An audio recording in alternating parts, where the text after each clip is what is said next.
you're getting on his level, meeting him where he's at, and then expanding from there. And that's huge. Not sometimes we'll just be like, nope, cold turkey, we're not doing this anymore, but that can be detrimental if you're not meeting your child where you're at.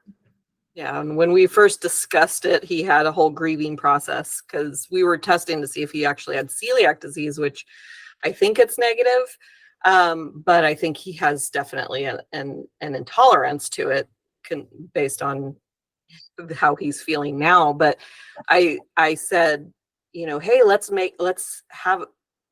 play a game and see like which food is your new gluten-free favorite food.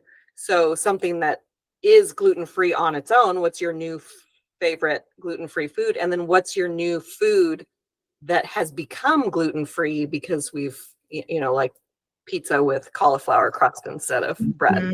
Wow. So what day is today? The 22nd? Yeah, we're 22 days into this. So we don't know, but I found a recipe for pizza chicken. Like, it doesn't get much better than that. That sounds amazing. You're giving us ideas.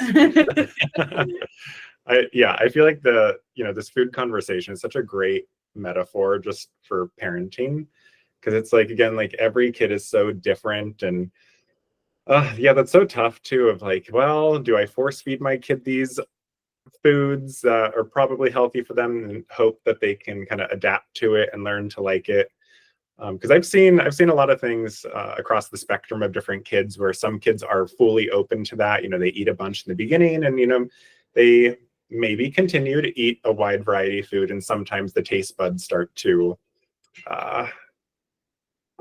develop in a way where they become a really picky eater regardless of what you did early on. Mm-hmm. I've seen some kids who, like, sometimes really common with a lot of kids on the autism spectrum, like the food sensitivity can be so sensitive that if you were to try and kind of force feed them something, it can really, really trigger a lot of really intense emotional reactions, to the point where it can even like negatively impact their mental health.